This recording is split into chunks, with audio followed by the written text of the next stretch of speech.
Hello, everyone. I'm Mark, I'm Rob. and welcome to Mark and Rob's Sports Showdown, the hottest sports talk show in the world. At least we think so. Anyways, we got a lot of 10,000 views on one of our recent videos, so that was good. Thanks for all the comments. A lot of good ones, a few bad ones. Anyways, don't forget to like and subscribe. If you subscribe, hit that notification bell so you can get notified of our next videos. We try to put one out every day. We do basketball, football, and of course, we'll cover the Summer Olympics. An NBA legend died. Unfortunately, Bill Walton, one of my favorite players of all time. Rob, you have some memories of him and anything you want to summarize in terms of his career? Yes, I do. He was also one of my favorite ball players. I always liked UCLA Bruins, because of course Lou Alcindor, Kareem Abdul-Jabbar. But then when Bill Walton came in, he filled the gap. Also, he's just as likable and just as good as a player. And I remember his hard work. His coach, Jack Ramsey, in the pros at Portland. Uh, he's a fitness, and I've actually met him before. He was a fitness guy, and Walton was very into fitness. But his overall play, just rebounding shots, and but I also liked him because he also followed like Bill Russell and Kareem. He protested. He saw something wasn't right, and he stood up for it. So I also applauded him or liked him for that reason. Yeah, I thought he was definitely a great player and a good person. I watched him also. I love to watch him in the late night. If you stayed up late night here on the East Coast and watched some of the Pac-10 games, and he was a broadcaster, and he just brought a different aspect to it. So I mean, it's kind of sad, but he's a great ball player. I really enjoyed watching him. Yeah, he was only 71. He died of cancer. He's my first player that I watched kind of in college and with any kind of regularity. I was born in '59, so I knew who Lou Alcindor was, but I didn't really start watching him until he got in the pros. So Bill Walton was the first college player I think I watched on a regular basis because UCLA was on TV all the time. And the first 2 years, you couldn't play as a freshman. So the first 2 years as a sophomore, junior, he was player of the year, and they were 30-0 2 years in a row. They lost 4 games as a senior, but for his junior and sophomore year, they were unstoppable. And he was probably the second greatest college player of all time. And the only person who's better is Kareem Abdul-Jabbar. And just because he was a better scorer, Walton may have had a better all-around game in some ways you could argue, but the difference in the scoring ability was enough to put Kareem over the top, I think. In terms of his pro career, it was unfortunate that he had injuries from the very beginning. He never even played 82 games once. He had constant foot injuries. And like in his first part of his career, he played 35 games, 51 games, 65 games, where he led his team to the championship in 1967, 77. He was runner-up MVP, even though and then next year he was MVP and he only played in 58 games. Nowadays, he wouldn't even be eligible because you have to play 65 games. Right. But he was a great player. That year, they didn't repeat, even though they had the best record in the league, because he got injured in the playoffs after 2 games. And so they got eliminated. And then after that, he only played 14 games for the next 4 years. Right. That's how bad it was. And he played for the Clippers. Again, never played more than 67 games. And then he signed with the Celtics and played 80 games finally, but only averaged 19 minutes a game. And he was 6th man of the year, and they won a championship that year. The next year, got injured again, 10 games, and he retired. So he only played 468 games. But he was a great all-around player. He averaged 13.3 points, 10.5 rebounds, 3.4 assists, and 0.8 steals and 2.2 blocks. But the numbers were actually greater than that because a lot of times in his career he was playing fewer minutes because his foot injuries. But if he ever played a full game, he did, even in his best year, he had averaged 34.8 minutes a game. Right. He's more different from. Sorry to interrupt. He was more like you compare him and Kareem. He had a nice little mid-range game, nice jump shooter. That's where they differed. But like you said, I mean, if he had played more games, just think how many more championships he would have won. Yeah, like in his year that he won the championship, he led the league in rebounds 14.4 and in blocks and 3.2. And the next year he averaged 5 assists, which is a lot for a center. I know Will Chamberlain did it one year with 8, but that's all he did is concentrate on how many assists he did. He didn't really just do it, unconsciously. It was just like it Right. didn't just happen. He Hmm. purposely tried to lead the league in assists, which doesn't prove anything to me. Right. Bill Walton was considered the best passing center of all time until Jokic came around. Right. Uh, and he had a great all-around game. He was a good scorer. He had a little mid-range game, like you said. He also had, a good bank shot, and he had like the finger roll and the dunk and stuff like that. And he was a very good rebounder, pretty similar to Jabbar in rebounding ability. Slightly better defender when he was healthy, and a better passer. So, And but he, not as like good I as said, scorer. the centers, with the centers, how they aren't really like in that good shape. Like nowadays, these centers like Embiid and these other centers, they're not in shape. He, I saw a thing on him on ESPN, and he had a reporter ride a bike with him. He was just riding his bike for like ever, and the reporter could barely catch up or stay with him. He was zooming on one of those little remember those little 10 speed bikes we used to have. Yeah, He he was, was very active on the court. He was faster than say someone like Jabbar or most of the other centers, mm, and we had more energy. And that's one of the reasons he was a great player because he was a great all around player. He really had no weakness to his game, no, and because I can't think of any weakness to his game. And back then, they didn't have 3-point shooting and stuff like that, and he didn't have the sky hook like Jabbar did. But he was still a good scorer in college. One year, I don't know, it was the Final Four, the final play against Memphis. He was 21 for 22. Now it mm, turns out he was really 21 for 23. There was a putback that somehow it didn't. Someone said he actually did. He actually missed 2 shots, but that's not what the stats say. uh, And it was an amazing game either way. And so, like I said, I think he's the second greatest college player of all time, I agree. and he's the one of the biggest what if injury athletes in the history of American sports. In fact, in basketball, I think he is the biggest what if in the history of American sports. I don't know if I can say that for every sport, Yeah, for right, all sports combined, but he's up right, there. He's up there because I think he's number one what if in basketball. If he had just a regular career, like Kareem was really healthy his entire career. He was very lucky for a big guy like that. If he yes, has, we see how healthy is Kareem. There's no reason he wouldn't have ended up somewhere between, because I have Jabbar like second or third and LeBron second or third, and I have Jordan first. But there's no reason he couldn't have been as high as fourth or somewhere between fourth and 15 if he had a healthy career. right, He would yes, have been between fourth and 15 because he was comparable to like Shaq and Elijah Wan and Moses Malone. And I have them around 11 through 15. and also helped him being from UCLA with a great coach John Wooden. I read Right. his book. I mean, John Wooden would get on his case. And he always complimented him, taught him how to really, even focus more on certain things of a game. What a great coach! And so he Yeah, always paid compliment he to knew him. how to play as a team. He was a team player and a great leader. In fact, when they won the championship, Philadelphia had a more talented team. They had George McGinnis and Doug Collins and Julius Erving in his prime. They won. Philadelphia won the first 2 games, and then Portland won the next 4 because Philadelphia were too much one-on-one. Right. And that's how they. I think that's a little bit of a black mark against Irving because they had a better team and they couldn't win the championship against the Portland team. And Well, the Portland team had, like I said, a good coach, Jack Ramsey, who was also the coach of the Buffalo Braves, and then he went over to Portland. But yeah, with the coaching, he always Coach Jack Ramsey always stressed that team playing, passing, and you're right about that. But that's the way basketball is. It's a team sport. right. So the 2 years that before he got before he actually missed almost 4 full seasons, he was runner up in the MVP the year they won the championship, and the next year was MVP over Jabbar when Jabbar was still in his prime. So it gives you an idea. He was runner up to Jabbar the year before. He was comparable to Jabbar for those 2 years, and he looked like as good as any player in the league for a 2-year period, even though Jabbar was still in his prime. So that's how good a player he was. But he was not very popular with once he started getting into the protest.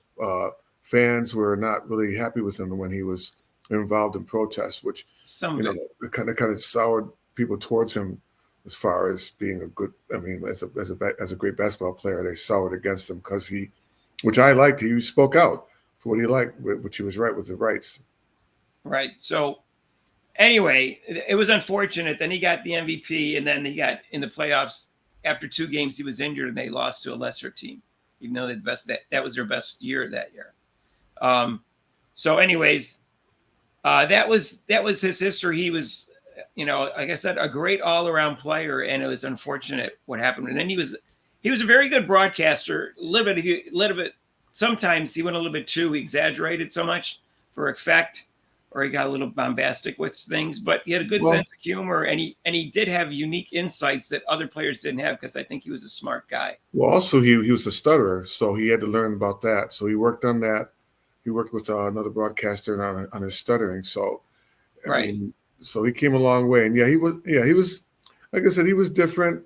And some of his comments, were, but he did know the game. Once he focused in and was watching the game, he was very knowledgeable. I enjoyed him as a commentator. So, Rob, as a coach, would you gonna blame the coach a little bit if your team is not playing as a team? So, like the 76ers coach at that time was Gene Shue. Oh yeah, I remember him. And Jack Ramsey was, and like I said, they won the first 2 games, and then just kind of like I saw an interview about Bill Walton saying why they won the series. He said they were playing too much one-on-one basketball. Mm-hmm. It's true. And so, I guess that's what happened. So, anyways, that was Bill Walton's career. You can let us know what your thoughts are. I certainly don't think I'm overrating him. No. Second of all time in college, and he was 3-time player of the year, by the way, in college. And then he ended up with 2 championships because he had one with Boston. He was 6th man. And then he also had one that he led Portland to. And he probably would have won another one that year because they had the best record and he was the MVP, but he got injured after 2 games into the playoffs. And basically his career was over with for the next 4 seasons. And so I feel bad for him in that way, but I don't think he was overrated. And the only person who probably is going to think he's overrated is Kendrick Perkins because he's white. Not because Kendrick Perkins is white, but because people. No, Kendrick. Well, you got to get off Kendrick Perkins. He actually said something about him, so he said something good about him. So I'm just saying, but he's been doing that with underrating Jokic and Doncic. I don't think there's any question he's underrating them. You can just see what Doncic is doing right now. He said he was not even one of his top when the season started. He said Doncic wasn't even one of his top 5 offensive players, which is silly. Right. He ended up leading the league in scoring. Anyway, so that's Bill Walton. Let us know your thoughts on Bill Walton. And we also had a big game last night. It was, we kind of knew what was going to happen. The series was going to end at some point pretty soon. And Indiana put up a good fight, but I don't know if they gave up or what. They didn't score like the last 3 minutes and 33 seconds or 32 seconds. That tells me they didn't want to get on a plane back to Boston. That's what it tells me. It's again what it's just closing out. They have that problem of closing out the game, the lead, and then they just kind of just fold up. When like I said, when I was watching the Knicks series, they would just fold up, and it's like you said, almost like stop playing. It's like, what are you doing? A lot of it was just turnovers, not just machine. Yeah, well, that's turnovers. What I'm saying. Just turnovers. I mean, turnovers is mental. That's mental stuff. That's right, mental. And obviously they didn't have their point guard, Velbert, again. His hamstring was injured still, but that's really no excuse for not playing so much poorly compared to how they played the rest of the game. No, again, Siakam, he was dribbled the ball off his leg. Needham, he folding the ball off of him. I'm going, okay, so you just want to give the game away again. I was just shaking my head. I'm like, again, really? Yeah, it seemed like they only had 14 turnovers. It seemed like they were all in the 4th quarter. Yeah, it seemed like it was. But Nembhard had another great game. So shout out to him. He had 24 points, 10 for 18, 3 for 6 and threes, and 10 assists, and only 3 turnovers. And he had a steal and a block. So in 6 rebounds. I mean, that's just a great game. Unfortunate. Yeah, he wasn't there in the fourth quarter. Yeah, he wasn't there in the 4th quarter though. He started out, but same with Siakam. Siakam had 19 points and 10 rebounds, but in the fourth quarter, he wasn't as good. He was 8 for 18. But and T.J. McConnell again came off the bench and got him 15 points, 7 for 6. Yeah, Neymar had 19 points in the first half. Yeah. Yeah. So, anyways, I thought they put up a good fight for the series. At least they had high energy and tried.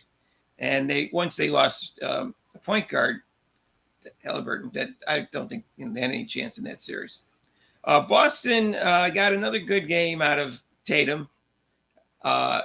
He scored 26 points, 11 for 26, but only 3 for 11 in threes. But he had 13 rebounds and 8 assists. So a steal, 5 turnovers, but I mentioned everything. And Jaylen Brown had 29 points, 11 for 22, 4 for 8 in threes, and he had 6 rebounds, only 2 assists, but he had 3 steals and a block. Played some good defense, and so they kind of led the way. My namesake Hauser finally scored. He's not playing. He got 5. Woohoo! Yeah. And Derek White. Well, I think again the key for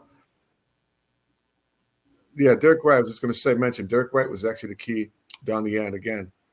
So yeah, he had a big 3, but he was 2 for 9 for the game. But he hit a big 3 down the game. But he had Derek White played good defense again. 5 steals and 3 blocks. Unbelievable for guard. 5 steals and 3 blocks. Let me repeat that. He was second team all defensive, and he deserved it. He leads. I think Boston leads the league in guards and block shots. Yeah, like Jordan used to do that, and Dwayne Wade. But I think they're going to be tough to beat. But we still don't have a word on Porzingis. Is it Porzingis? I think it's like Porzingis. And they said he's like day to day, week to week, and they still haven't said anything. So, anyways, the way the finals work, they don't just start immediately. They have a specific date they start. In case you don't know, they start June 6th, and then they play 3 times a week. And that's how it works out. So they're going to be waiting, but till June 6th. So they're going to be rested, and how much rest Minnesota or Minnesota or Dallas have depends on whether or not Dallas closes out tonight. We're taping this on Tuesday, and the game tonight is 8:30. So who do you think's going to win that game tonight? I'm kind of torn. I'm going to go with Minnesota. I think they might finally get it together. It's those games. These games have been really close, very close, nip and tuck, very close. Key shots by both teams. So I'm picking Minnesota again, but Dallas is the team. They really need the rest. I mean, Luka's playing on one leg essentially, so they're the team that really needs that rest. Right. So Lucas has like 4 injuries from what they're telling me. So so today's Tuesday, and June 6th is a Thursday. So if they can win today, both teams will have a 9-day rest. Mm-hmm. So I don't know why they just choose a date and just June 6th. I guess they'd like to have it in June, but who are you picking?